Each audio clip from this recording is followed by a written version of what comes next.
You just realized your business needed to hire someone yesterday. How can you find amazing candidates fast? Easy. Just use Indeed. Stop struggling to get your job post seen on other job sites. With Indeed sponsored jobs, your post jumps to the top of the page for your relevant candidates, so you can reach the people you want faster. According to Indeed data, sponsored jobs posted directly on Indeed have 45% more applications than non-sponsored jobs. Don't wait any longer. Speed up your hiring right now with Indeed. And listeners of this show will get a $75 sponsored job credit to get your jobs more visibility at Indeed.com/kidsandfamily. Just go to Indeed.com/kidsandfamily right now and support our show by saying you heard about Indeed on this podcast. Terms and conditions apply. Hiring? Indeed is all you need. Are you ready to learn the 3 secrets to launching a successful podcast? Hi, I'm Bill, a recent client of the Podcast Mogul. If you've been thinking about starting a podcast but aren't sure where to begin, he's got you covered. He is hosting a free webinar where he will share the 3 secrets that can help you launch, grow, and monetize your podcast without any fancy equipment or technical headaches. Click the link in the show notes to save your spot now and let him help get your podcast off the ground. Welcome to Invest in Yourself, the Digital Entrepreneur Podcast. Join the podcast mogul Phil Better as he interviews successful entrepreneurs that make their living in the digital world. Now, let's join your host, Phil Better, and his special guest today on Invest in Yourself, the Digital Entrepreneur Podcast. Ladies and gentlemen, welcome back to Invest in Yourself, the Digital Entrepreneur Podcast. I am, of course, your host with the most, the cool Phil Better, and I want to talk to you about today's guest because they are... I'll read a little bit about them and then I'll introduce them. But today's guest is a marketing consultant who began their path to entrepreneurship in the early days of eBay. This is an OG in the digital marketing world and in the digital entrepreneur world. They sold front-laced wigs, which is now a standard fixture in the beauty industry. She also owns 2 e-commerce brands, which she just recently purchased and has taken it to the next level. Ladies and gentlemen, please put your hands together for my guest, the founder of Go Lead Consulting, Krystal Covington. Krystal, thank you so much for being on the show. Hey, such a great day. I'm talking to you. So, Krystal, I gave you this amazing intro. You've been in the entrepreneur world, specifically the digital entrepreneur, means like nearly as old as the internet itself. I'm not calling you old. I'm as old as the internet. Not as old as the internet, but the internet is quite young. Technically, the internet is young, so we're not young. It is young. Because I got to talking to some kids, some kids at a bar I was at recently, and they're like, "Oh yeah, man, the internet's so old," and I'm like, No, it's not. It was invented in the 80s. That's not old. Yeah, we had the discs that came in the mail and you would put the disc in your computer and then it would help you access the internet. Yeah, we didn't have all this newfangled Wi-Fi. We didn't have that when we started our entrepreneurial journeys. But yes, Krystal, thank you so much for being on the show. Yeah, thanks for having me. I'm excited. Yeah, it's always funny. So I don't usually mention the eBay thing because people are just like, what is that? You know, eBay is not cool anymore, although people are still making tons of money on it. Oh yeah. But back then it was a new thing. My dad invested some money in me. I had started doing well. He's like, well, what are you making? I said, I double every investment I make. And he's like, well, can you double my money? Some cash. Hey, there is not one person who's not going to say to double their money. You know, like if I give you 1,000, you're going to give me 2,000 back. Yes, thank you. That's my rent for 2 months. Like, yes, thank you. Do that. Yeah. So you started on eBay doing the wigs, right? Yeah. Front lace wigs, helping ladies feel even more beautiful than they already are. Where did you go afterwards? Did you go straight into lead generating or at least consulting, or what was the next step for you? That whole thing was a hot mess. So I was in college. Funny thing, I was the weirdo. I had roommates, a placement with a bunch of roommates. We had this like dormitory space. It was really nice. We each got our own room, but like in our own living room and everything. It was like an apartment. Wow. And I tried to keep my door closed all the time because they thought, what is going on in this girl's bedroom? I had a bunch of wig heads with wigs all over my room. It probably looked like I was a psychopath. They were probably very concerned, and I didn't talk to them. With reason. Yeah. I'm sorry. You have heads and wigs. Like, Heads and are you a wigs and a serial killer camera. just scalping people? Like, what's going Yeah, on? in here experimenting with lighting and taking pictures with this fancy camera, or fancy at the time. And, but I did this and I didn't know anything about business. So no one around me was ever an entrepreneur. Entrepreneurship was discouraged. People got laughed at. How do you think you have the audacity to, do things like this? And I, for some reason, and I don't even know why, they didn't have business podcasts back then. No. So I don't know what made me think I could do this, but I did it. I was successful for a while, but then, and I don't know if people really will understand this or not, but eBay initially, it was a really big boon for small businesses. And the people overseas that were making the wigs that I was buying from eventually started figuring out what we were doing over here. And they said, oh, so they're just buying our wigs to resell them over on eBay. And so why don't we just sell them on eBay? And so they caught on over in China and undercut the market. Yes.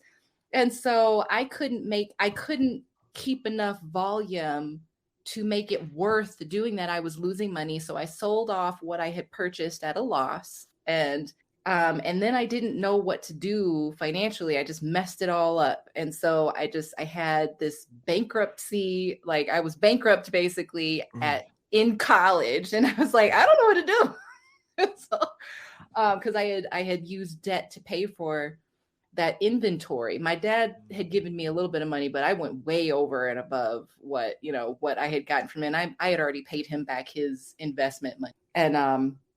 And so then I was scared and I didn't do anything else really fully for years.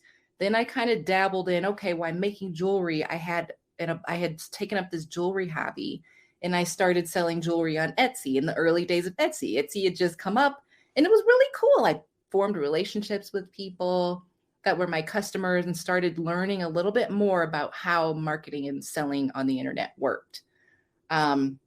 I eventually got really good jobs in marketing and PR, and then parlayed that into creating my own women's organization, which was when I really got back into entrepreneurship. And that was in 2014. And so I had some mentorship to help me build the membership and start getting monthly revenue with that. I didn't make enough to survive on, but I did have enough revenue to say, okay, if I leave my job, I can actually turn this into something. So I negotiated with my husband and we decided I would leave my corporate job where I was making a pretty good salary. And it was one of those things where it's like, you better. And so I left my job. I did end up making more than my corporate job was making. And I said, okay, made the right decision? Yes. And so the membership alongside, I was also doing the marketing consulting. And both of those grew. The pandemic killed the membership for a time. I recently sold that membership organization to someone who's going to turn it into a really stronger online presence. Because I had been focusing on events. I was really amazing at event marketing. I could fill events and I could use events to sell from the stage, and I would sell the memberships. And then I would also be able to sell my marketing services because people could see, oh my God, you keep filling rooms with all these people. How are you marketing? And I could say, I can show you and I can help you do the same. And so it was it was obvious to them. I knew what I was doing. And so they wanted to work with me. And so I did actually grow the marketing consulting in 2020 because the pandemic meant people couldn't market in their normal ways and they needed somebody to help them strategize new ways to be successful. And so I actually got to grow. While a lot of the world was contracting at that moment, I was making the most money ever and expanding. And then I got some really wonderful SBA money that helped me expand some more and dive into some other investments. And it's been a really great growth trajectory because of that. So the pandemic actually made me successful, which is sad and, and interesting. I don't think the pandemic made you successful. I think the situation and the lessons you had learned and you were able to jump on the opportunity that the Yeah, pandemic brought. The pandemic was, I think, a year of change for a lot of it was a rough year. I mean, it was. even though I was succeeding in certain ways, I was emotionally struggling, and just it felt like Depression City because it was just so much bad news Mhm. and people getting sick and people were lost. My dad lost his best friend. You know, it was like this guy that he was hanging out all the time. They used to drive around and entertain each other, and he caught COVID, and then it gave him, anyway, depressing story. He passed away because of it. And it was just like, oh my goodness. But at the same time, I was needed more than ever. And so, yes, having been involved in this industry for so long, having built up my skills, and then the opportunities that came about between the SBA giving out money and then being able to use that to invest in team that allowed me to fulfill more customer need, was a combination of, situation and being able to take advantage of opportunity. Yeah, I love how each one of your businesses, starting with the first one, the wig business, where you knew nothing about business, but you went all in on it and you learned a major lesson there. I don't think it's a loss. I think it's a lesson because you learned one, don't buy on debt. That's probably the biggest thing, which helped you with growing your business because you knew there was a program coming, those grants coming out that you could use to maximize your business. So you were able to smartly use debt and loans and that. And then, but also from that first lesson, you knew you needed mentorship, and you got that with the women's organization that helped you go to where you are today and then take advantage of the situation that. Yeah. And the other good lesson for everybody out there listening, that when I started the eBay wig business, I knew nothing about wigs either. I also recognize you don't have to know the product. You just have to know that it's useful. And I really wish that I had continued with that. I just got so discouraged by going to debt. And I thought that that was the end of it. I thought there was just no way for me to succeed with this. But people are still making money selling wigs. Mm-hmm. And everybody wears them. Not going to confirm or deny whether or not I wear a wig or a toupee. I'm just going to keep that personally to myself. But Krystal, I want to know, so your reason for starting into entrepreneurship back in the beginning was just, hey, I'm a college student. I need some extra money. Mm-hmm. And you figured out, hey, people wear wigs. I'm going to sell wigs. Yep. What was the reason that you wanted to create the membership? Like, what was it, the decision? You're like, hey, I want to build an organization to help women become the next better version of themselves. It was, I did it initially. I wasn't intending to charge anybody or to be an organization. I wanted friendships. I had been in Denver for a year and I didn't have any friends and I didn't have any network. And I knew if anything happened to me, I didn't have anyone to support me.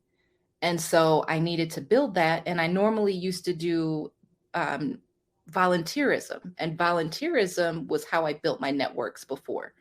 But I didn't know the community there. I didn't want to volunteer in Denver when I was like, I don't know what organizations, I don't know anything. And so I decided to just go with the professional networking route where I could specifically meet people who are interested in the same stuff I'm interested in, which was growing as a leader.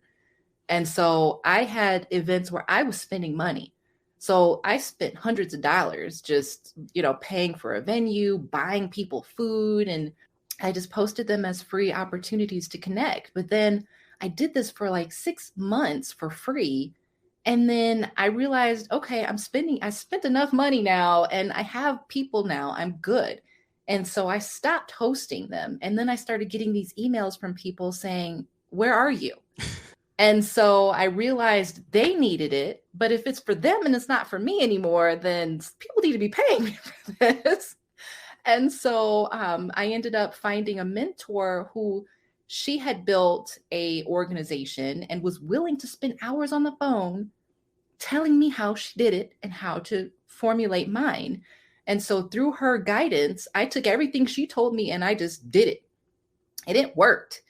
And so it just continued to grow from there. I had people volunteer to support me. So people could choose to be a volunteer, or they could pay to be a part of the organization. And it was flourishing even while I had a full-time job. So I would try to be there as much as I could, to be able to be a presence at the events and really create the culture. But I was working full-time and then just kind of making this thing work. With the when I left my job, the organization was able to be even more because I could be there and I didn't have the job restricting me, as they had. I really had a lot of conflict with my job, especially at that time, because I was in media and I was doing media and being on TV for Women of Denver. And they're like, what are you doing? So it was tough to do that with a job. But it worked out for so many years. It was 3 or 4 years that I did that with a full-time job. And then let's parlay. You built that. COVID happened, but then you were able to invest in 2 online businesses. Yeah. So I did a lot with my marketing consultancy. And now I have a second child. So I had one child, and already it was a very interesting life trying to do all of the things that I do with this child. And we do not send our children to daycare, because I grew up with, my mom was at home with me at least for a couple of years. We had grandma care. My husband grew up with grandma. And so we're like, daycare is foreign to us. Mm. So we wanted them to just have what we had, which is just kind of be in a comfortable space at home as much as they can. And so I'm here with these kids all the time. And so I was like, well, what else can I do? I can't go back to doing Women of Denver, which for it to be successful requires me to be out. Mm-hmm. And so that was another revenue stream, and I needed it to grow again in order for it to be successful. And so I said, okay, there's got to be, so I sold it to someone who has the time to actually be out there. And, she doesn't have kids strapping her to her house, so she can go out and do whatever she wants. And so she's going to grow that and also make it a better online community, which I was never, I did not at that time have it as a strictly online community mm-hmm. as well. So then I said, well, what am I going to do once I put, Women of Denver into somebody else's hands? I still need that secondary revenue. And so then I had gone back and called on a business broker that I knew in the past. And he used to come to my events all the time. And he would tell me, he was trying to get me to sell Women of Denver. And he also had wanted to, see if I was interested in buying businesses. And I had also met a couple other business brokers at that time through Women of Denver, because they would come to events and then they would talk to me about their services. And I had a basic understanding that buying a business that already makes money is a good idea. And then, like I said, I had the SBA money, I had some grants, and I had some really low interest loans. And I said, well, how can I utilize this cash sitting in my bank from them? Cash, so to speak. Some of it was cash, some of it not so much cash that I have to pay back. But how do I utilize this and do something that can bring me back results? And so then I said, okay, well, I'm going to buy stuff that is not normal investments. And so I went and I did an investigation. I talked to a bunch of businesses, so many dynamic, different businesses, different e-commerce, some SaaS products. I even talked to some local businesses in Denver and outside of Denver. I settled on Bella Virtue Organics, and I purchased that, which was it made a small profit. So if the person who's selling it isn't necessarily profiting a ton, they base the price off of the profit. And so you can get something that's more reasonable in price.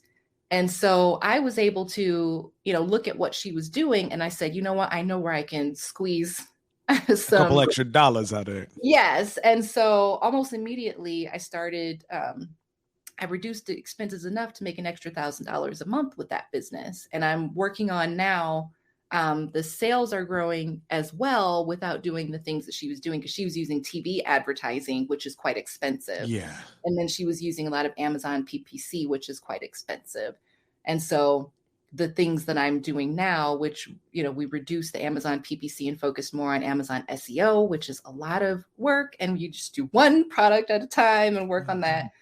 And then doing some more SEO on the website, which drives differently. And then email marketing, which wasn't being utilized very well. So there's all these people already on the email list and they're not being marketed to.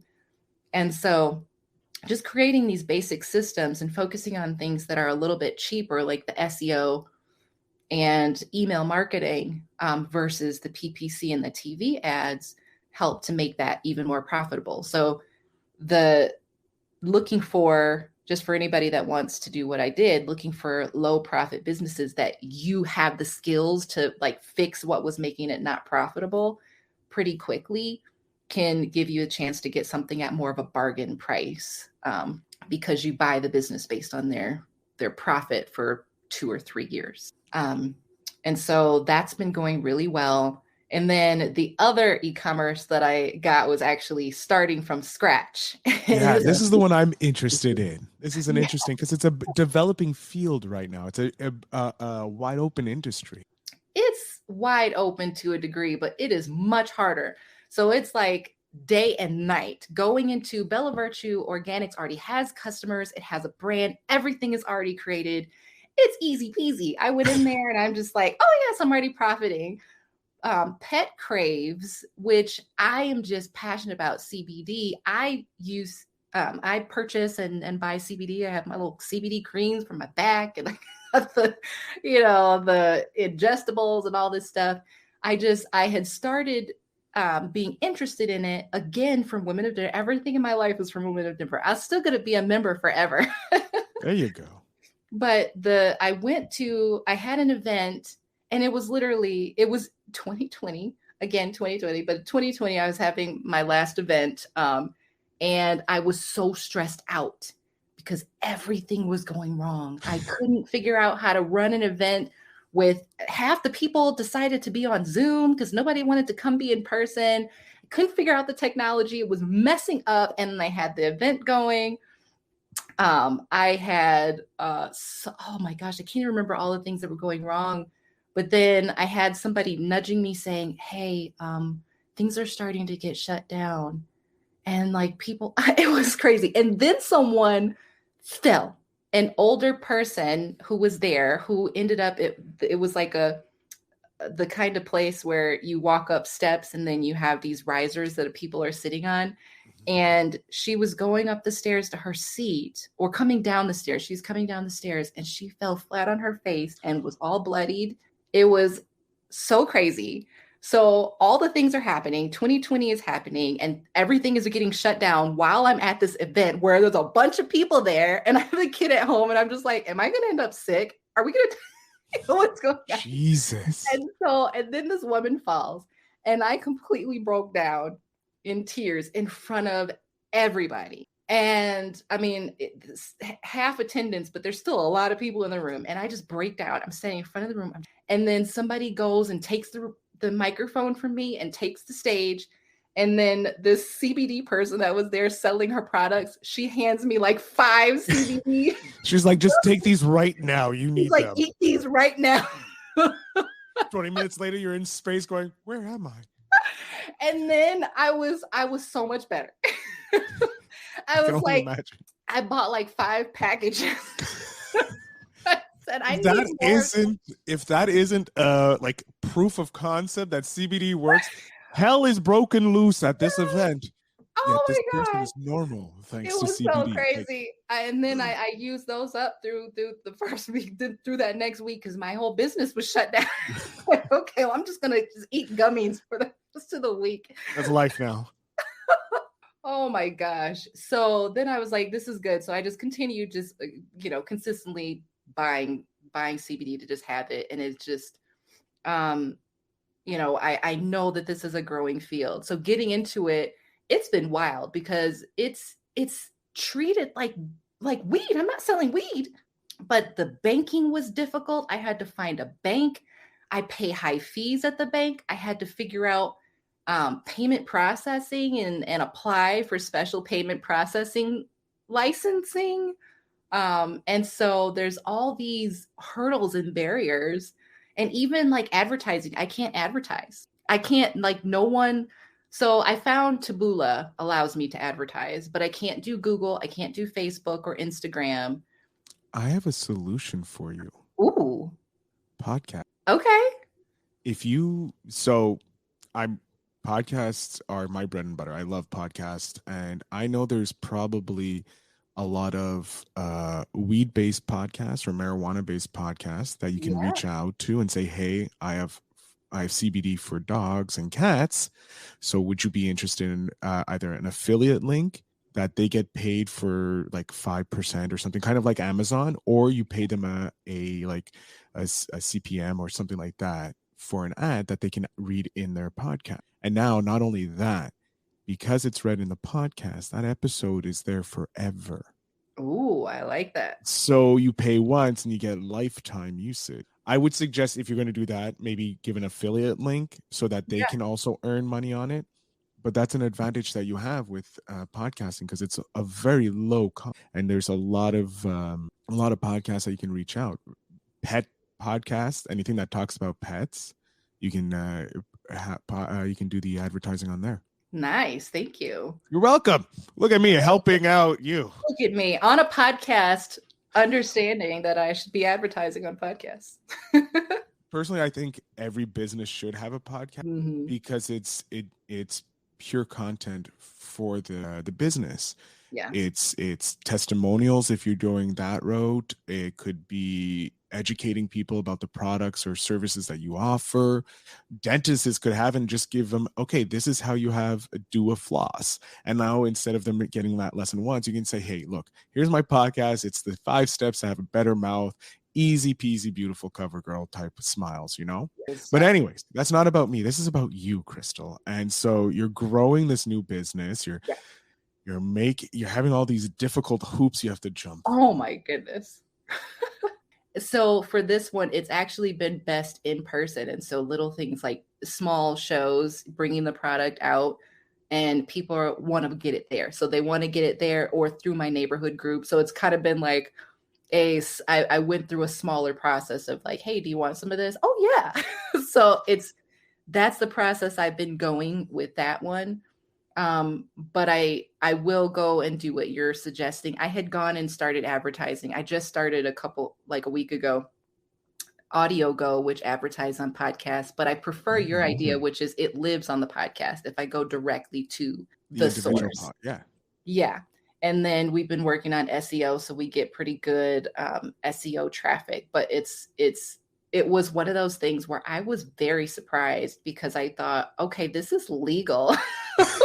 But it's so much work to get it done. Yeah, no, it's in Canada, it's weirder because I'm in Montreal, so it's federally legal. So we don't have to worry about the government saying anything. Obviously, there's hoops you have to jump through, but it's a lot less than you guys in the States because you have certain states that are like, yeah, it's 100% legal, but federally illegal. So if like a state trooper stops you, you're okay.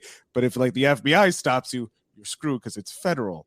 So, but up here. Well, for CBD, it actually is federally legal. It's okay. It's something called the Farm Act. I don't understand everything perfectly, but it's like it is. But there are actually states that still have a problem with it. But it's like it's one of those funny things where there are other industries like pharmaceutical type things and certain types of, like if you buy herbal products that you ingest. So it's an FDA thing. So like the FDA could have a problem with it. So my biggest potential concern would be if the FDA said, we don't like how you're talking about this, and they have shut people down if they imply at all that it is healthy or helpful or anything. So I have to put under everything, not evaluated by the FDA. And I can't say anything. I can just say we sell CBD.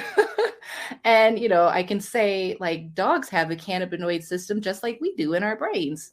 Great.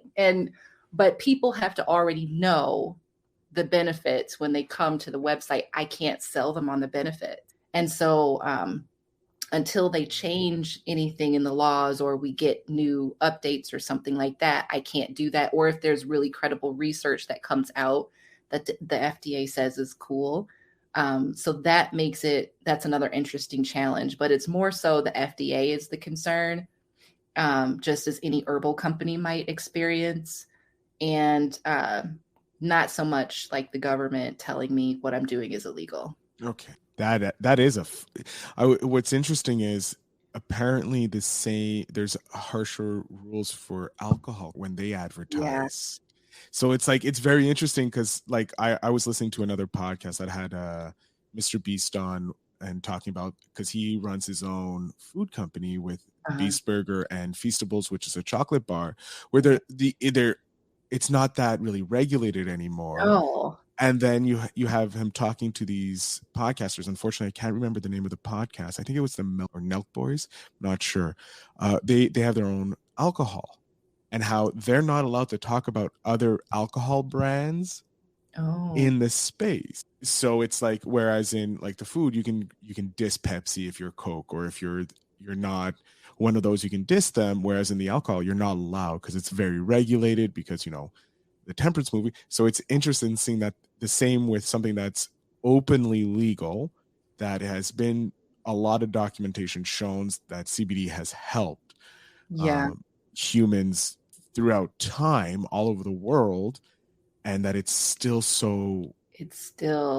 even so. I work for a lot of finance people in my marketing company, and I worked in finance for a big Fortune 500 too.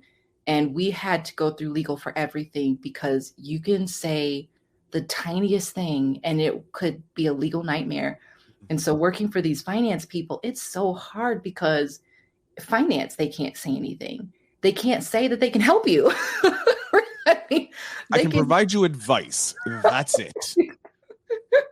Will it help you? I don't know. I can't say, but I can give you the advice. Yeah. It's the world of marketing and PR for certain industries is so sometimes over-regulated to no end. But that's a story for another time. That's another podcast in of itself. Yeah. We are coming to the end, and I don't want to keep you too long, so I'm going to ask you my last two questions. Hopefully they won't take up too much time. But do you have a tip for someone? Let's look at purchasing a business. Let's say an entrepreneur, their business is doing well. They're looking to add another source of income, because they're like, hey, multiple sources is the best source. What suggestion or what tip would you have for someone who wants to buy a business? The tip that I would have is to make sure that if you don't understand business financials, that you have someone to help you with that.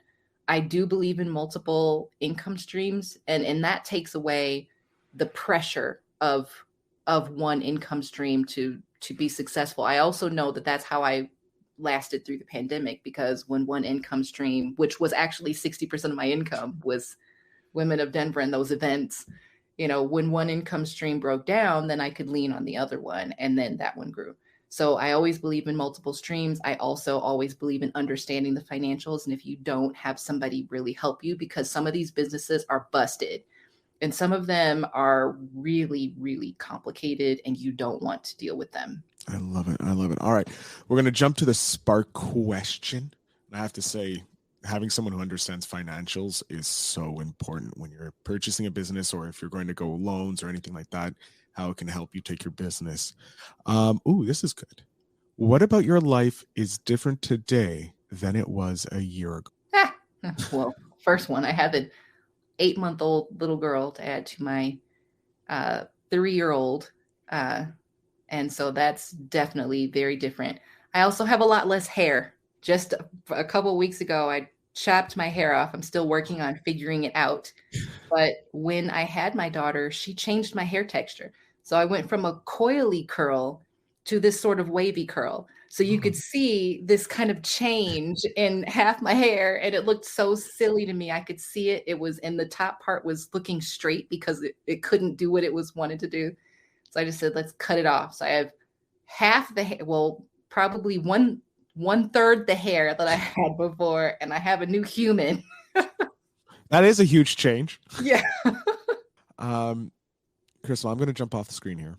I want you to let my audience know where they can find you, how they can work with you for the consulting, or even to purchase your food for animals that you will have, or even your skincare products. So the floor is. All right. Thanks for taking the time to listen to me. I would love to hear from any of you. Email me at krystal@goleadconsulting.com for any marketing questions, or visit petcraves.com to learn more about my lovely CBD dog treats and cat treats, or visit bellavirtueorganics.com to learn more about the skincare products that I sell that really are supportive for dry skin and people with aging skin, which is often dry. Awesome. Krystal, I want to thank you so much for being a guest on the show. It was a pleasure talking with you and learning about the kind of the intricate workings of the CBD world that I didn't have a clue about. Thank you so much. I really appreciate the opportunity. To my audience, of course, as you know, the links to everything Krystal has talked about will be down there. So go ahead and support her. And remember to always invest in yourself.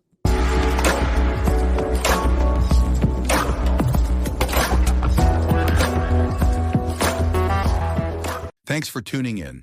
Now it's time to take the next step. When you're ready to dive deeper into how to launch, grow, and monetize your podcast, Phil's got something special for you. Join him for a free webinar where he'll reveal the 3 secrets that have helped countless entrepreneurs succeed in podcasting. Click the link in the show notes to save your spot, and let's turn your podcasting dreams into reality. You just realized your business needed to hire someone yesterday. How can you find amazing candidates fast? Easy. Just use Indeed. Stop struggling to get your job post seen on other job sites. With Indeed sponsored jobs, your post jumps to the top of the page for your relevant candidates, so you can reach the people you want faster. According to Indeed data, sponsored jobs posted directly on Indeed have 45% more applications than non-sponsored jobs. Don't wait any longer. Speed up your hiring right now with Indeed. And listeners of this show will get a $75 sponsored job credit to get your jobs more visibility at Indeed.com/kidsandfamily. Just go to Indeed.com/kidsandfamily right now and support our show by saying you heard about Indeed on this podcast. Terms and conditions apply. Hiring? Indeed is all you need.